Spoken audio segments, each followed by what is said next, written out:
Mais adiante. Obrigado pela primeira participação. No segundo trimestre, piorou um pouco a qualidade do crédito no Brasil. Ainda assim, o indicador que avalia a probabilidade de inadimplência no caso de um pedido de crédito ficou ligeiramente acima do que estava quando a crise desembarcou aqui. A escala da Serasa vai de 0 a 100 e quanto maior a pontuação, menor o risco de inadimplência.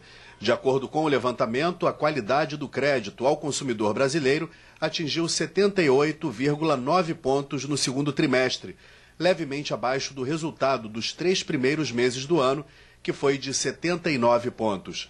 Em relação aos 2 últimos trimestres de 2008, o índice também variou pouco, mas apresentou ligeira alta.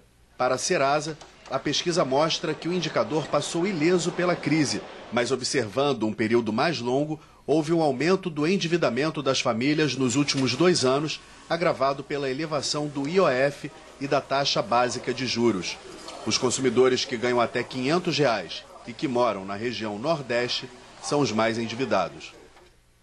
E uma notícia mexeu para valer com o mercado financeiro nacional hoje. O Banco Santander Brasil anunciou que está planejando uma oferta de ações. Mas quem acompanha os negócios de perto, a repórter Helena Max, vou até perguntar ela de quanto foi essa valorização dos papéis do Santander. Boa tarde, Helena.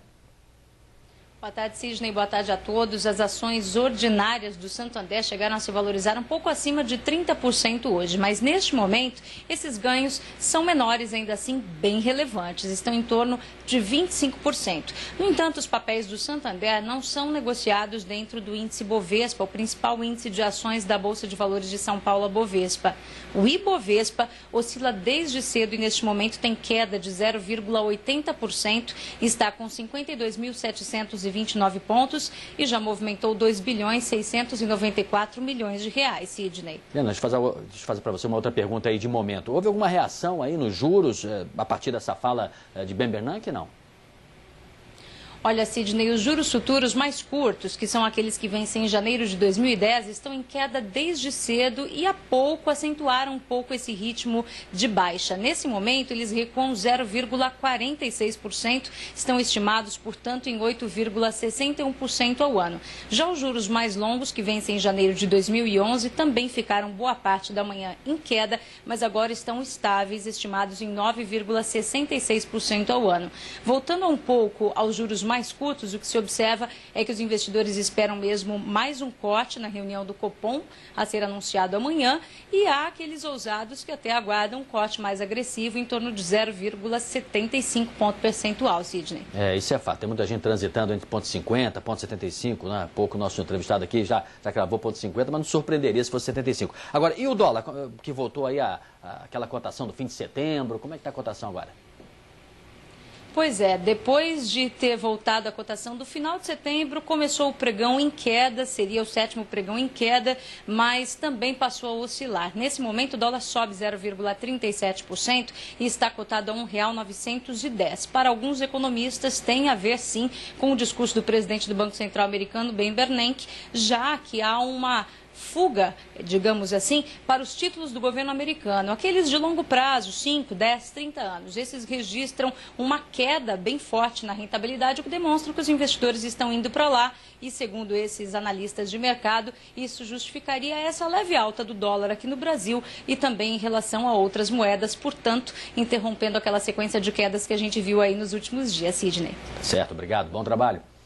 Luz no fim do túnel para a Casa e Vídeo. A empresa do setor de varejo apresentou à Justiça do Rio de Janeiro um plano de recuperação judicial. A ideia é criar um fundo de participação dos credores de 20 milhões de reais. Os problemas da Casa e Vídeo começaram depois que uma operação da Polícia Federal sequestrou as contas da empresa e seus sócios foram detidos, acusados de sonegação fiscal, evasão de divisas e lavagem de dinheiro. No dia 11 de fevereiro, a 5ª Vara Empresarial do Rio de Janeiro decretou a recuperação judicial da empresa. A dívida da Casa e Vídeo é de aproximadamente 300 milhões de reais. A empresa possui um patrimônio declarado de 650 milhões de reais e opera com 77 lojas no Rio de Janeiro e Espírito Santo. Para ser posto em prática, o plano de recuperação precisa ser aprovado pela Justiça e por pelo menos 2/3 dos credores. Muito bem, vamos para uma segunda rodada de conversa aqui com o Marco Antônio Franklin, né, sobre o mercado financeiro. Começamos o ano mal, né, depois daquele momento que muita gente até questionou de uma euforia aparentemente artificial. E agora, muita gente até se surpreendeu com isso, como é que você imagina daqui para frente? O que se pode esperar? Olha, eu acho que o pior Já passou?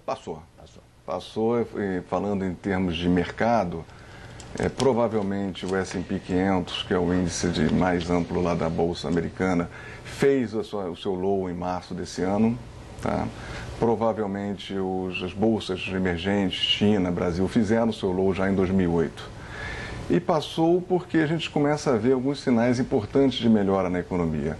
Estados Unidos, Europa, Ásia, melhoras importantes no PMI, que é o índice de pesquisa gerente de compras, é um indicador que a atividade industrial está retomando.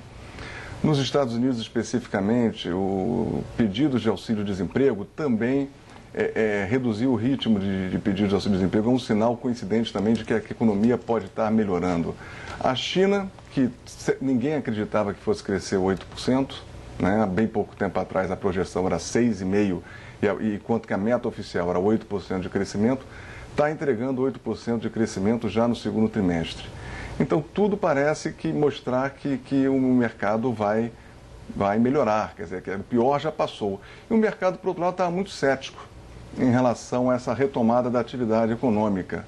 Quer dizer, muita gente achando que essa retomada ia demorar anos para acontecer. De repente, essa retomada vem mais forte e mais rápido do que esperado, como o caso da China. E com relação ao dólar, você acha que vai ficar nessa cotação baixa aí? Quais são as consequências do mercado, do comércio também, né? Não, mas a cotação não está baixa, não. Pô. A cotação a gente viu a 1,60, está a 1,90. Eu acho que nesse processo de estabilização econômica que começou lá em 1994, o que você tem hoje o real como uma moeda normal, uma moeda global, como qualquer outra. Então ela flutua. Mais sadia, né, do que no passado. Inclusive sadia. Você vê que nós estivemos com reservas internacionais elevadíssimas no início da crise e estamos hoje com umas reservas internacionais maiores do que no início da crise. Então eu acho que vai flutuar de acordo com outras variáveis. Com relação ao dólar em relação às outras moedas, dólar em relação ao euro, ao ien. O real é uma moeda muito correlacionada com as commodities. Se os preços das commodities voltarem a subir, o real vai valorizar mais. É bom lembrar que o petróleo estava a $140 e o real estava a 1,60. Né? Hoje nós temos o petróleo a $65 e o real já está a 1,90. Tá certo. Obrigado. Vamos continuar acompanhando o noticiário. Vamos aproveitar, vamos ver juntos aqui alguns indicadores do mercado financeiro agora.